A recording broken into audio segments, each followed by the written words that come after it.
We were going to be flying to New York City. It was 5 years after the terrorist attacks had happened, and everybody was a little on hype because of the anniversary, because flying was a newer process for some of the people in our group. There was Dan, Ben, and I, and so Ben is the one who booked all of our tickets, and we were flying from Cleveland, Ohio to New York City directly, and he booked all of the tickets. And another member of our traveling party, his name was Dan. And the night before we left, you had to print off your boarding passes, and we printed off the boarding pass, and Dan was freaking out because when Ben had booked the ticket, it asked for a middle initial, and he put T for tool, and that isn't Dan's real middle name, and so he's freaking out that he's not going to be able to get on the plane, and it was just fun to watch those two go back and forth over that. And Ben is notoriously cheap, and he booked the earliest flight in the morning out because it saved us $35. And so we had to be at the airport at 4 a.m. And we get to the airport, and we're all exhausted, and we're there, and we're going through security, and I'm the first one through security, and then Ben gets through security, and then they say, "Sir, we're going to need you to step over here." And it's Dan. And so Ben looks at me like, "What have I done?" And he starts freaking out a little bit because he put T for tool on the middle name of Dan's boarding pass. And Dan shoots him a look because, again, the entire night before, these two have been arguing, going back and forth over what Ben did on his middle initial. And they're like, "Sir, we need you to come over here." And we watch, and they're patting him down. They're patting Dan down, and they've got the drug dogs over there, and then they pull open his bag, and they start going through everything. And Ben's like, "He's going to kill me," and I'm laughing because, I mean, if you're not the one being strip searched, essentially, it's funny. And so I'm laughing, and, I've already made it through security. And then as they get to the bottom of his bag, they pull out a knife. And then we realized, well, this isn't because of T for tool at all. This is because Dan brought his bag that he used backpacking months earlier, and he had a utility knife in the bottom of the bag, but that is a weapon. Now, they didn't charge him with any crimes. They didn't arrest him. He didn't get his really nice knife back either. I'm sure that went home with the TSA agent, even though they'd tell you they confiscated it and just put it in a case to destroy. And what happened was Dan was carrying around something that he forgot about. Now, last week, as we began our look at the life of Joseph, and we saw that the family dynamic that Joseph was brought up in was challenging, to say the least. His father was a polygamist, 4 wives, all these blended families coming together, living together. And then there's Joseph, who is his father's favorite child, and his father makes absolutely no bones about this fact. He makes this known to everyone, and he gives him an elaborate, extraordinary gift. And his brothers see this, and they hate him. And he doesn't make things any easier in the situation and in the dynamics. He notices how his brothers work, and he goes and he reports that to his father. He tells them the dreams that he has had, that he will be exalted and they will all lower themselves to him. And that's the dynamic that we saw as Genesis 37 opens up. And it's with that mindset we're going to look at the conclusion of Genesis 37 today. If you have your phones or your tablets, I'd invite you to follow along with us this morning in the Bible app. It's a free resource that you can find in whatever app store you utilize on your device. And once it's installed on your device, the feature that we use together corporately every week is called the Events feature. Either enable your locations or write in Lakeside, Algoma. Our service will pop up. You'll be able to follow along with us there, take notes.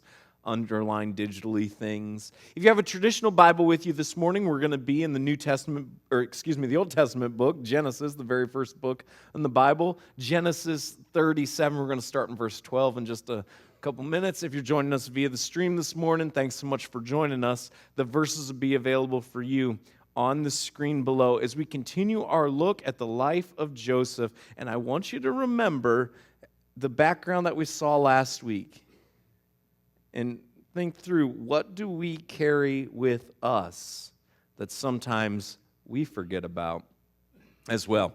Genesis 37, we begin reading in verse 12 through 17. Now his brothers, that is Joseph's brothers, went to pasture their father's flock near Shechem. And Israel, that is also Jacob, Joseph's father, and Israel said to Joseph, "Are not your brothers pasturing the flock at Shechem? Come, I will send you to them." And he said to him, "Here am I." So he said to him, "Go now, see if it is well with your brothers and with the flock, and bring me word." So he sent him from the valley of Hebron, and he came to Shechem. And a man found him wandering in the fields. And the man asked him, "What are you seeking?" "I am seeking my brothers," he said. "Tell me, please, where are they pasturing the flock?" And the man said, "They have gone away, for I heard them say, 'Let us go to Dothan.'" So Joseph went after his brothers and found them at Dothan. Now, why does Scripture record all of this for us? It's an interesting tidbit, I suppose, of Joseph going out, and his father instructs him, "Hey, go see how your brothers are doing, and then report back to me." And Joseph goes out, and he can't find them. And then a stranger comes along, and he says, "Hey, have you seen my brothers? They're out working with their flocks." And he says, "Yes, they're over in Dothan." Now, why all of that? Why is that important for us to know? Well, let's pick this apart in light of what we know from last week. Israel, also known as Jacob, Joseph's father, told Joseph to go check on his brothers. Now, what is a tension point that we saw earlier in Genesis chapter 37? A tension point that we saw earlier in Genesis 37 is Joseph is out in the fields noticing how his brothers are working, and he comes back and he narks on them to his father saying, "They're not working as hard as they should be working. They're not doing the job they should be doing." And now what do we see later on in the same chapter?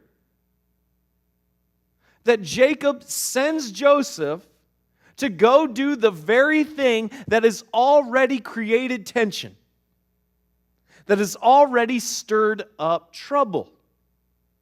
Now, this is not exactly moments that you would see in the Parenting Hall of Fame. This is not exactly the most brilliant move if you're concerned about harmony in the home. If you want everybody to get along, if you want everybody to love each other, if you want everybody to have a relationship that is strong, this is not the strategic move that you make. So why would Jacob do this? And then we have to rewind, and we don't have time to look at the whole dynamic today. But we have to rewind. And we have to think about Jacob's upbringing. And what do we know about Jacob's upbringing? That Jacob and his brother also hated each other. That Jacob and his brother warred against each other to the point they didn't see one another for years. And when they reunited, Jacob thought he was going to be killed by his brother. This is what happens frequently in our lives and in our relationships. We have baggage. Whether it's because of circumstances or situations that happen to us, our upbringing, a failed relationship, whatever causes it, we have baggage. And we carry it with us. And over time, we let our guard down. In the same way, Dan goes backpacking. He needs a knife while he's out backpacking. He stores his knife in his backpack. He gets home from his trip. He unloads most of the backpack. He keeps the knife in the bottom of the backpack. It's just there. It's fine. All of a sudden, he's in a hurry to pack for a trip. He throws clothes in a backpack.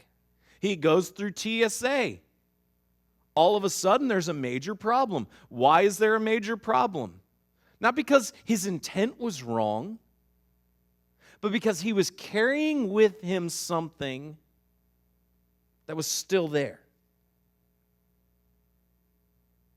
And if you had a dicey relationship with your parents, or if you had a marriage that didn't work out, or a serious relationship that didn't work out, or if you had tension with your siblings, those things don't always rise to the top of our minds every single day. But the reality is, those are things that we carry with us. And they impact the relationships that we're in now.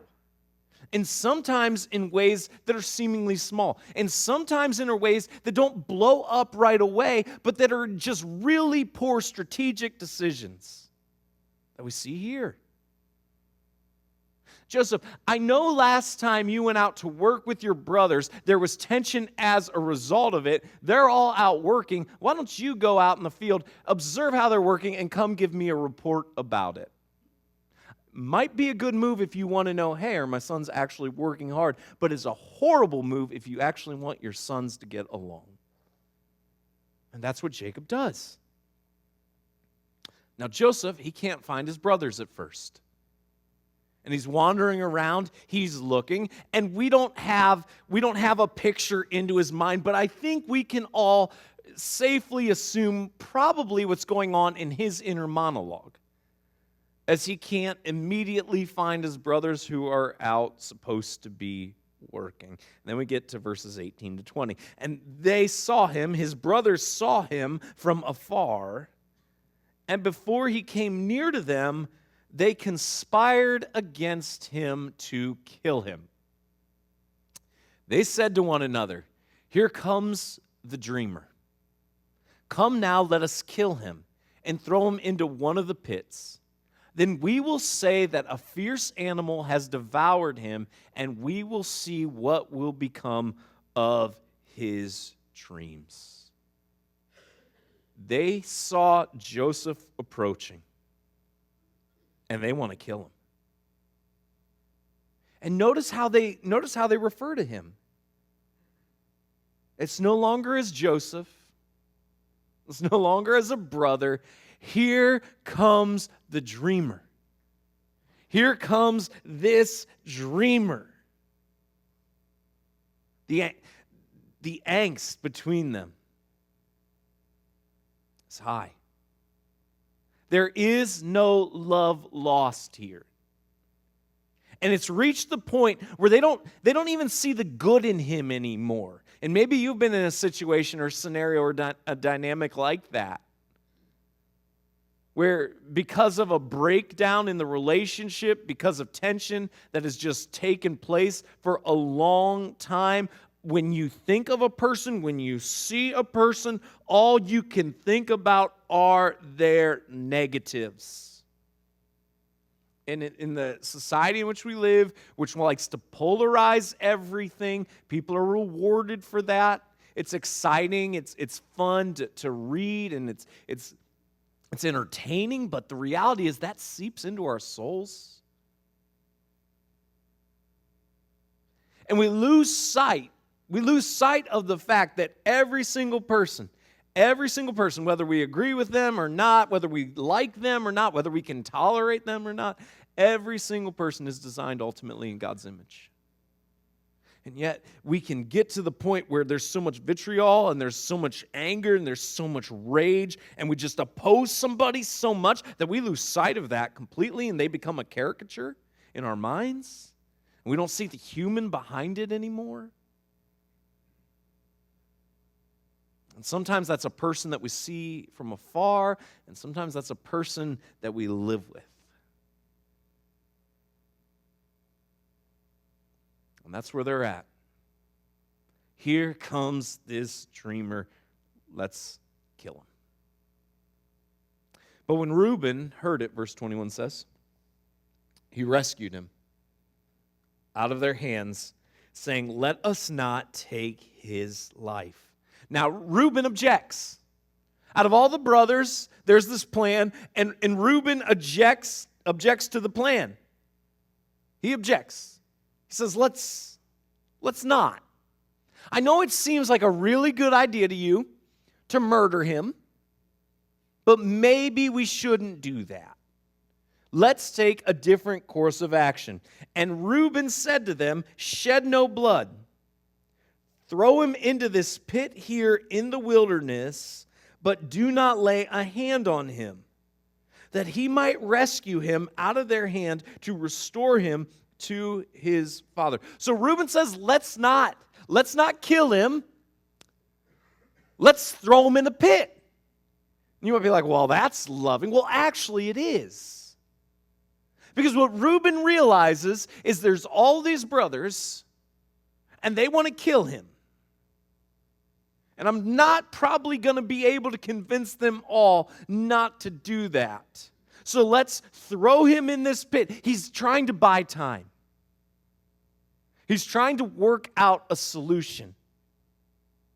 He's being diplomatic in how he goes about it because of the circumstances and because of the situations and the scenario.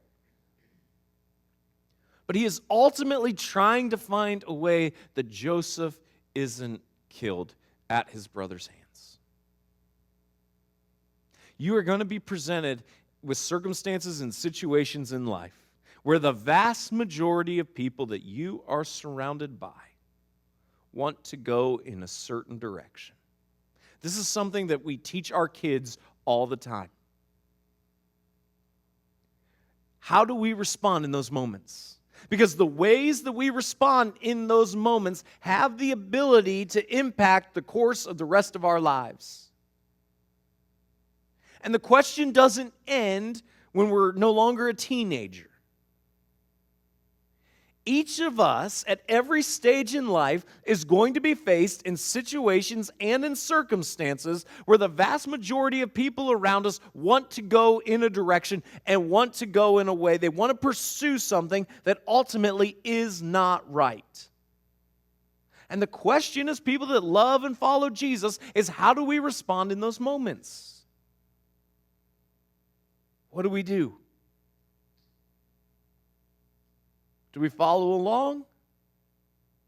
Do we sit silently and idly by? Do we take a diplomatic approach like Reuben and try to find a way out of the situation or the circumstance? What do we do in those moments? So when Joseph came to his brothers, they stripped him of his robe, the robe of many colors that he wore. And they took him and threw him into a pit. The pit was empty. There was no water in it. I think everybody that looks at this would say, okay, less than ideal circumstances. You are thrown in a pit. There is no water in that pit, but he's not dead. Then they sat down to eat. In looking up, they saw a caravan of Ishmaelites coming from Gilead, with their camels bearing gum, balm, and myrrh on their way to carry it down to Egypt. And then Judah said to his brothers, "What profit is it if we kill our brother and conceal his blood? Come, let us sell him to the Ishmaelites, and let none of our hand be upon him, for he is our brother, our own flesh." Now, we're going to pause here, and we're going to really understand the mindset. Because when Judah speaks up and he devises this plan, it lets us in on some further layers of what's going on in Joseph's immediate context. So when Judah speaks up and he devises this plan, notice that there's still the intent. There's still the intent to kill Joseph and to cover it up. And Judah says, this is madness. This is crazy. And we're like, yes, another brother like Reuben who gets it. And Judah's like, what benefit to us is there at all if we kill him and cover it up? Well, we could sell him instead. We could sell him as a slave. We could get rid of him and make some money. Now, some of you who hate your siblings and are capitalists are like, yeah, that's a great plan. What's wrong with that? He lives. We make money. We never have to see him again. Fantastic. And you put yourself in Joseph's shoes, and you're like, oh, this is a horrible plan.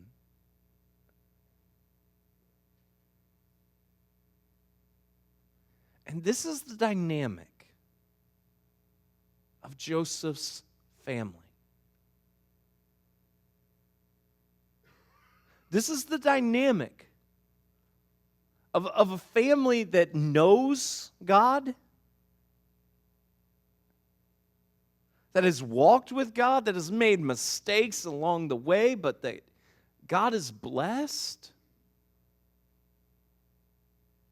See, it's a myth to think that if we just love Jesus, that everything in our family is going to be perfect. And we get angry at God. We get angry at God when there are strained relationships. We get angry at God when it seems like this is really hard. And every relationship is hard. Parenting is hard. Being a child is hard. Being a sibling is hard. Being a spouse is hard. Probably the easiest relationship is being a grandparent, because you get to kick them out when they're annoying and then you go on with your life, but then you still got to deal with your own kids, so I don't know if that makes up for that or not. I'm not sure. I haven't reached that stage in life. Lord willing, I will not reach that stage in my life for a long, long, long time, and those are other conversations that we're having with our children right now, because we're open to the thought of being grandparents one day, but it better be a really long time from now. But every relationship has tension. Because every relationship is broken, flawed people. And mercy and grace starts to run out when there's familiarity. The people that we should be most merciful to, the people that we should be most gracious to, are the people that we spend the vast majority of our time with and our lives with, and yet oftentimes they're the people that we show the least amount of mercy and grace to.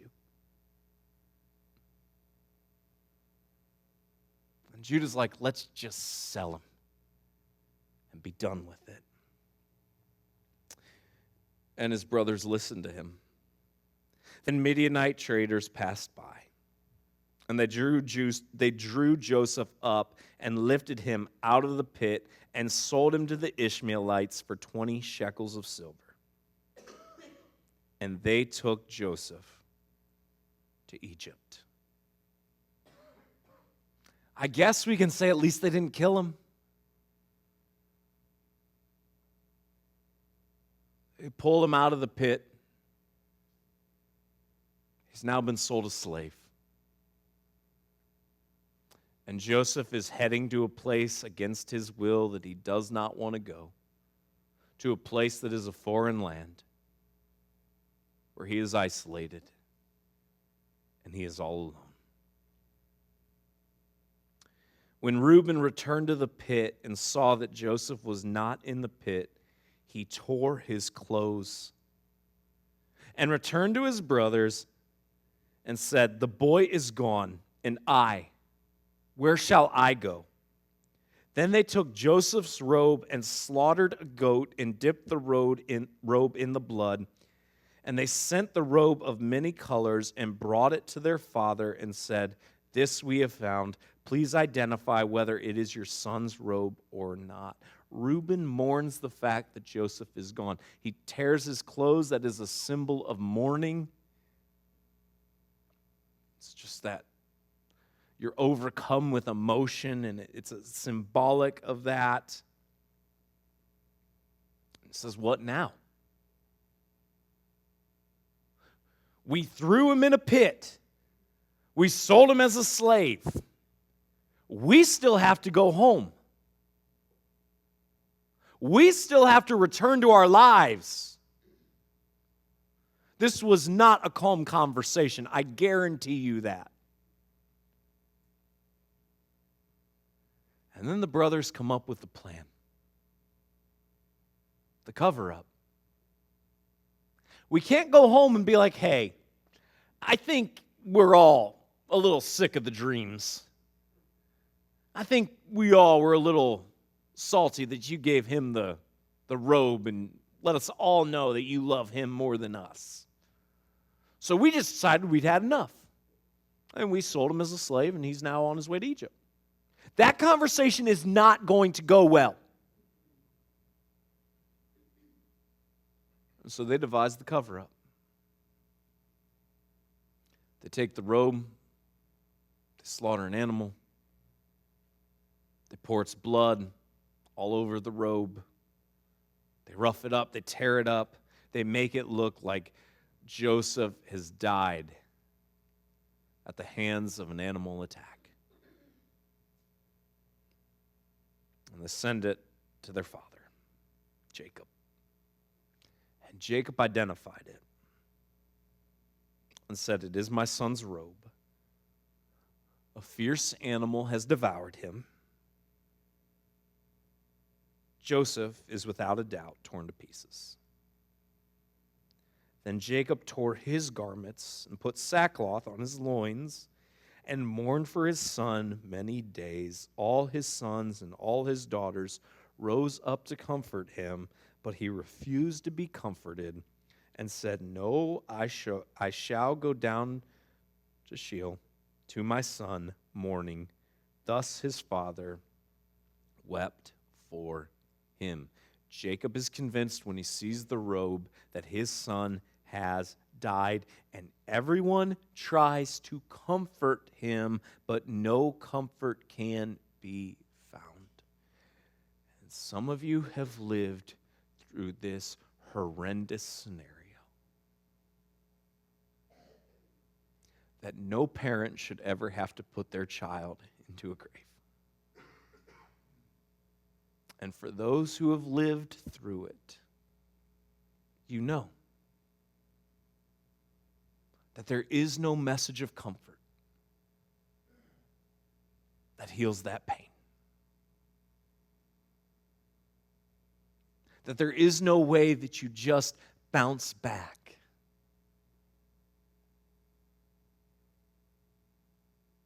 And live like it never happened. That even the children that you carried who never took their first breath,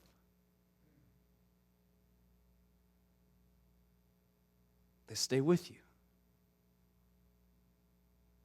And they change you. And they shape you. And there is no grief, and there is no hurt like that grief and like that hurt. And again, I just want to say, if that is something that you are walking through, if that is something that you continue to carry with you, and there is ever an outlet where we can wrap our arms around you, we can pray with you, we can help you walk through that journey, we are here. You are not alone. And we have people that would love to come alongside of you. Not that it's going to fix it, not that it's going to take it away, but know that you do not have to mourn and you do not have to grieve in silence or alone, that you can process through these emotions and these feelings. You can ask the questions, and there will be a safe place for you to ask any question that you have, to process anything that you feel. You don't have to walk through this journey alone, because there is no easy solution. And time doesn't erase it. It doesn't make it better. We adapt. We find a new normal. But it is always there. And Jacob cannot be comforted at the thought that he has lost his son. Meanwhile, the Midianites, verse 36 says, had sold Joseph in Egypt to Potiphar, an officer of Pharaoh, the captain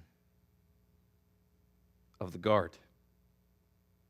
While in Canaan there's mourning, in Egypt, Joseph is sold as a slave. That's where we'll stop today, but a couple questions that we all have to wrestle with. The first is this: how do we respond when people victimize us? How do we respond when we're treated cruelly? When people are unfair?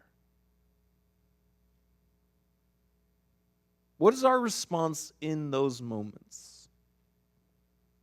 The next question that we have to wrestle with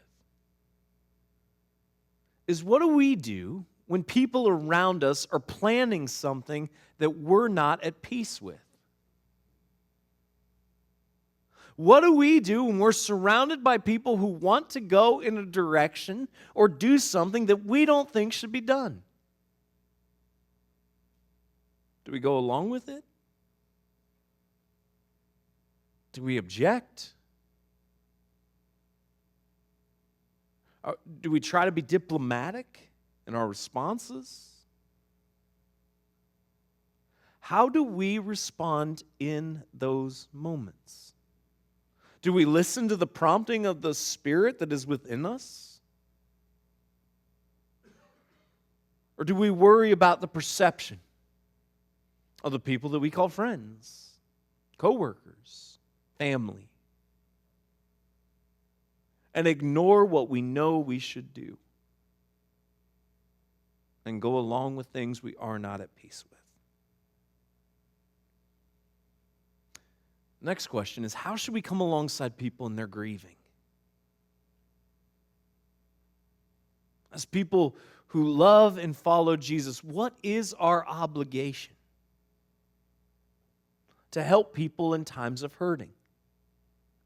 And how can we best position ourselves as a church and as a collective of people who love and follow Jesus to be on the front lines, that when people are experiencing grief and hardship and hurt, that we are there? What can we do to help with that?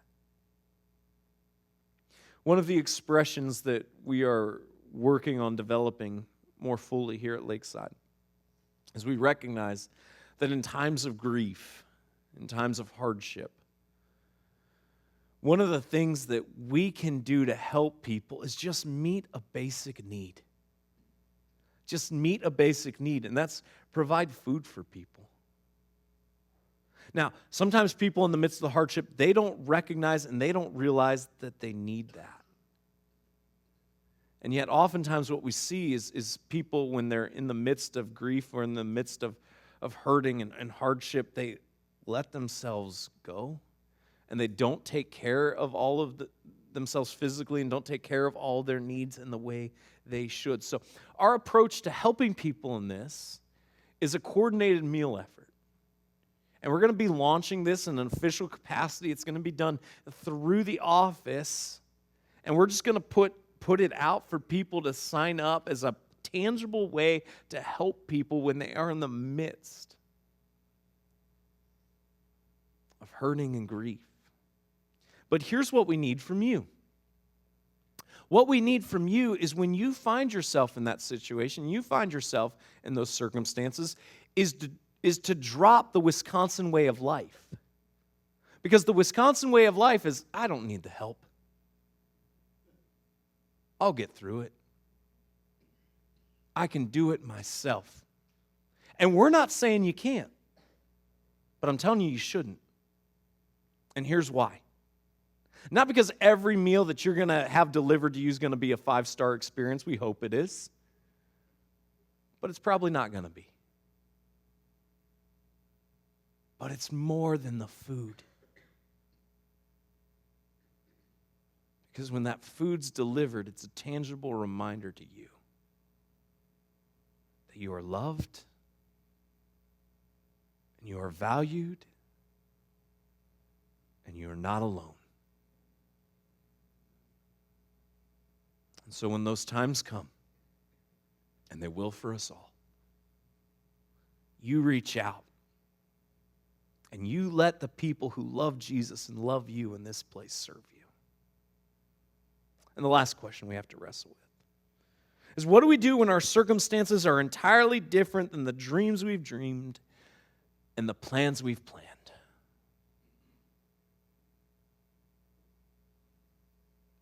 What are you carrying that's buried deep, that you've forgotten about,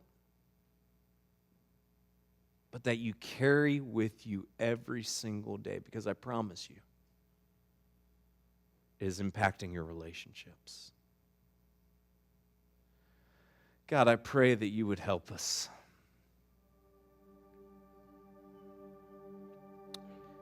In moments of hurt, in moments of betrayal,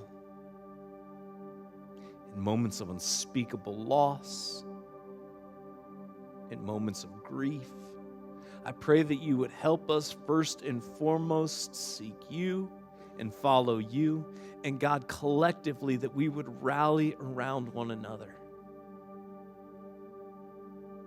demonstrating your love, so that every person that walks in these doors and every person that calls Lakeside home would know beyond any doubt that they are loved first and foremost by you, God.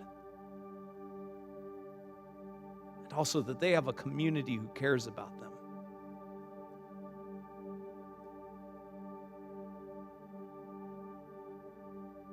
God, I pray that you would help us all unpack the things that we carry. Whether it's from our childhood, a previous relationship, another circumstance or situation. I pray, God, that when we're faced with the choice of how to respond in a situation, we would follow the prompting of your Spirit, even, God, if we're in the minority. That we would see people as people and not as caricatures. God, for those that have lost a child, we know that's a wound that never goes away. But I pray that your Spirit would comfort in grief with the hope of your plan. And the fact, God, that you restore all things. Pray no one would feel that they are alone. In your Son, Jesus' name.